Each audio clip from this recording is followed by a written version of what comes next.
Hello everyone, and welcome to the October installment of our VSA webinar series, which comes to you from the John F. Kennedy Center for the Performing Arts and addresses topics related to the arts and special education. I'm Jenna Gabriel, the Manager of Special Ed here at the Center, and I will be your webinar moderator today.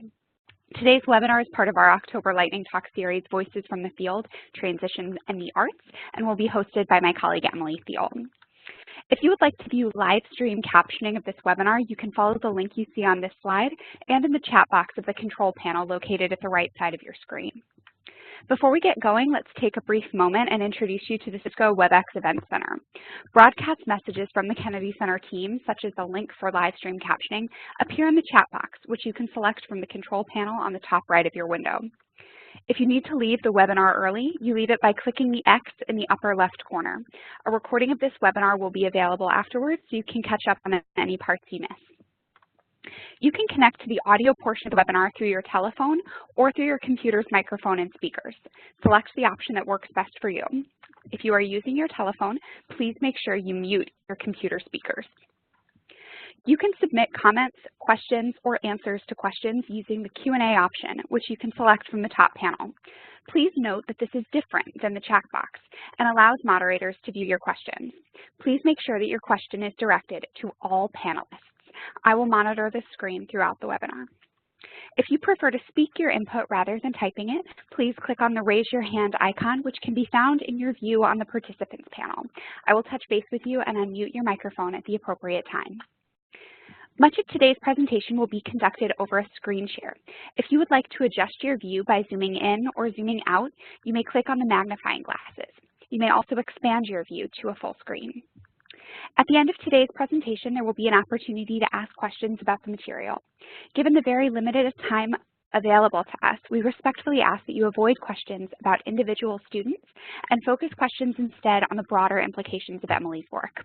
During this open-ended question and answer time, please raise your hand if you wish to speak or type your questions into the Q&A box. Within the week, we will send out a follow-up email with a link to the recording of today's presentation, a copy of the PowerPoint slides, and a copy of the webinar transcript. This means that you can go back to watch the recording and review supplemental materials in addition to any notes you take during the webinar. Our next Voices from the Field, Transition in the Arts Lightning Talk will take place on October 24th at 12:30 p.m. The registration link can be found in your chat box. If you are active in social media, I invite you to connect with us using hashtag VSAWebinar. On Facebook, we are VSA International. And on Twitter, we are VSAINTL, and we would love to engage with you. And with that, I'm going to hand it over to today's presenter, Emily.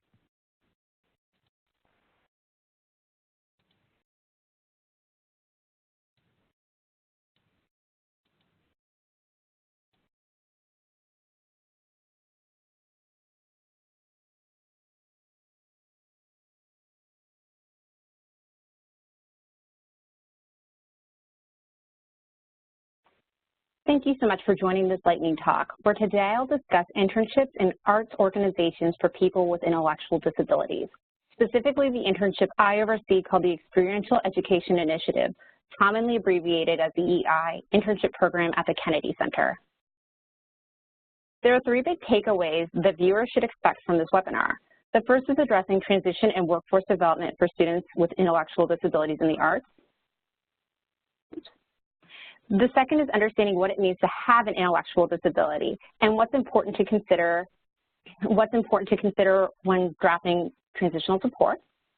And lastly, you'll be introduced to an exemplar program that offers internships for individuals with intellectual disabilities, also provide advice to organizations that are considering instituting a program like this.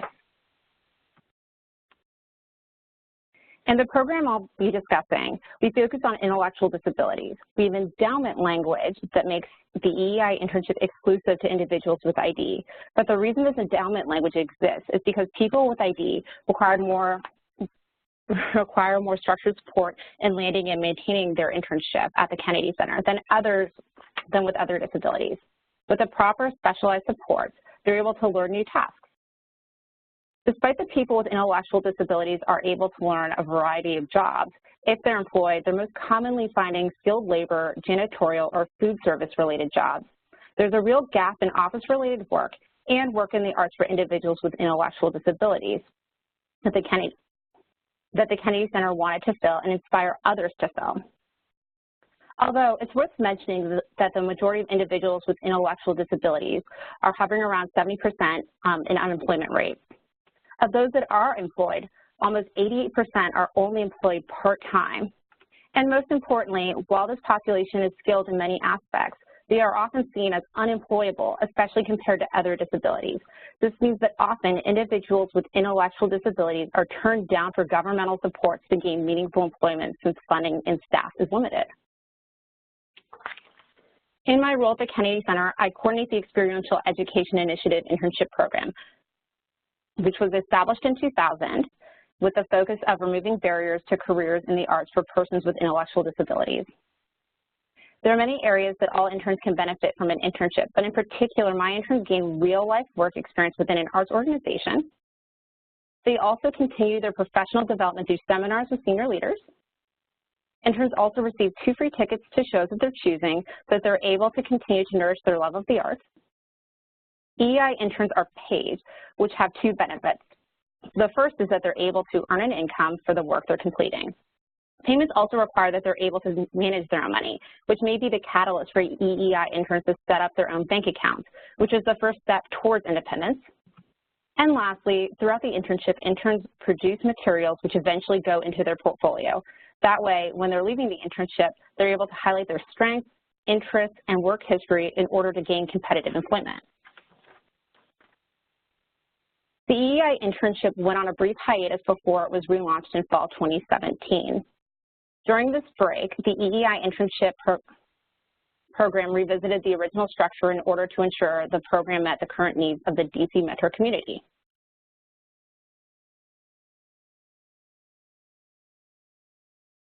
Since the hiatus, the Kennedy Center internship program, which the EEI internship is fully inclusive with, has evolved by adding a course about working in an arts institution and has created more structured professional development opportunities. These changes require that there is a constant collaboration between the special education team and the following group of people: intern supervisors, the Kennedy Center internship team, and the EEI Community Council. The EEI internship has frequently had experts in the field serve in an advisory capacity, but we convened a new community council that was particularly invested in the relaunch of the program. The council consists of program alums, community members, and service providers, and are truly the right hand of this program as we bounce around problems with them. Another area of importance for the internship program was to ensure that it is universally designed so that it could be applicable to other arts institutions. That way, we're continuing the mission of being an example of what a successful internship for individuals with intellectual disabilities can look like in an arts organization of all sizes. And lastly, throughout the internship, interns produce materials which will eventually go into their portfolio. That way, when they leave the internship, they're able to highlight their strengths, interests, and work history in order to gain competitive employment. In line with the portfolio, interns set rigorous goals for the internship, focusing on hard and soft skills, and evaluate it based on a rubric 3 times during the internship with their supervisor, service provider, and myself. This slide contains program priorities, which serve as the North Star that guides our program. These program priorities were established during a community meeting where we invited service providers, alums, and advocates to come and lend their expertise to the relaunch of the program. Through the discussions, we determined that there were several program priorities. The first being the importance of meaningful work experience within the Kennedy Center. Another value that originally and continues to remain a program priority is full inclusion, especially since people with disabilities learn the most from their non-disabled peers. There's also a priority that the interview and internship and application map to a rigorous job application experience. This is an area that is still under construction. Previously, the interview was with a large group, and interns listened to all the available supervisors and then went to interview in unorganized groups with the supervisors they were most interested in. But we've currently restructured this experience so that all applicants can interview equally with all intern supervisors, and they must fill out the internship application with a service provider along with a resume. Being at the Kennedy Center, most of the interns apply because they have a deep love of the arts, and it's important that the interns continue their exposure of the arts. This core value has continued to be something we believe allows internships at art organizations to stand out against other work sites, as it's a unique value add that interns love to take advantage of. As a result, as mentioned previously, we provide 2 tickets to shows of the EEI interns choosing. That way, interns are able to invite a friend to attend a show, thus also forming meaningful friendships. To summarize, here's advice in running a successful internship program. The most important, as I've mentioned several times now, is the importance of constant collaboration across multiple groups of people. Alums of the program, intern supervisors, experts in the field, et cetera, provides so much value to evaluating the strengths and weaknesses of an internship program. The second advice I have is to make sure your internship has a strong foundation. Are the program priorities realistic? If they aren't, then it's important to go back and see what's relevant.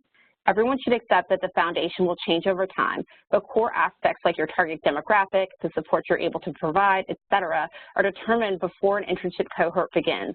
For example, we require all applicants to fill out the application with their service provider, and if accepted, the service provider must provide a job coach to ensure a smooth transition for the EEI intern at the work site. And echoing the importance of a strong foundation, there's also a need to be clear what priorities you want your interns walking away with and what you want the internship to provide. The most important priority is that all internships should focus on evaluating the success of the interns. Are interns leaving your program and going on to other opportunities, or is their career static? If you're noticing a trend that interns aren't able to obtain meaningful employment following your program, perhaps more can be done to give credibility to the strength of your program. Most institutions have missions and values that drive their work, the work that they do. It's important to see that those values are represented in the internship itself. The intern's work needs to reflect the values of the institution.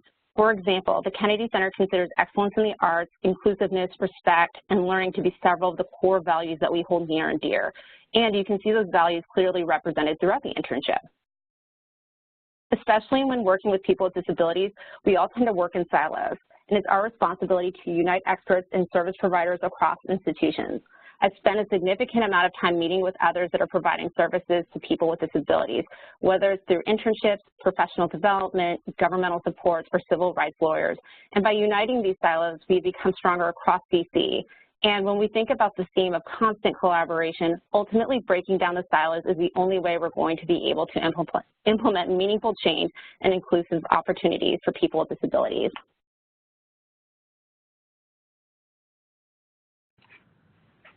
And let me pass this over to Jenna.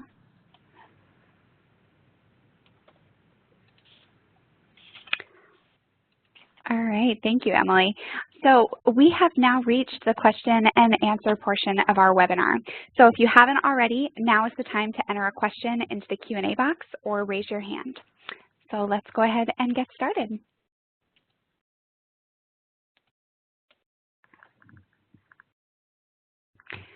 Great, so the first question I've got is how you go about identifying jobs for potential interns with intellectual disabilities. That's a great question. It's something that I constantly think about. The first thing I do is think about what I want the intern to get out of the internship in general. And so going backwards, I want them to have a similar experience to all of the other KC interns. So I want them placed in work sites similar to what the other interns would do. And so I will usually coordinate with the KC intern supervisor and ask her, you know, what supervisors are taking on interns, what supervisors are good supervisors. And from there, I just pretty much reach out to people that are able to devote a lot of time as a supervisor and are very communicative with their interns.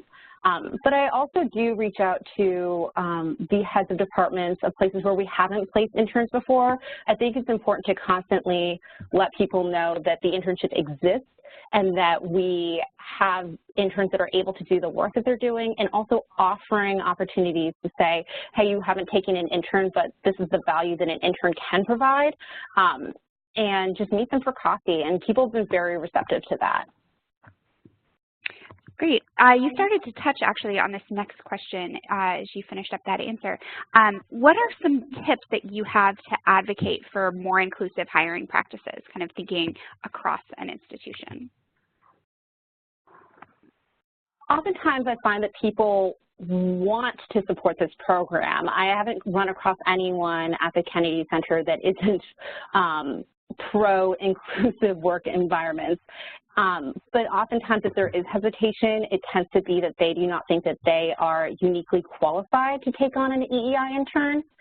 As a result, I think that it's very important that I let them know that I'm available, having a special education background, to help break down the work that they want the intern to do, to help train supervisors on how to work with people with intellectual disabilities, and also let them know that we do require that a job coach comes on site, and so there is another service personnel that is checking in throughout the internship process.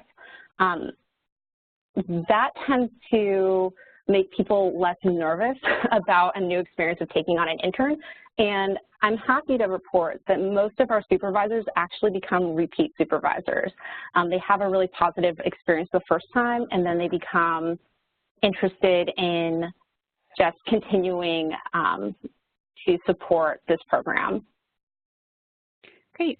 So we have time for one more question. And this question is, can you talk a little bit about how inclusion works in your program?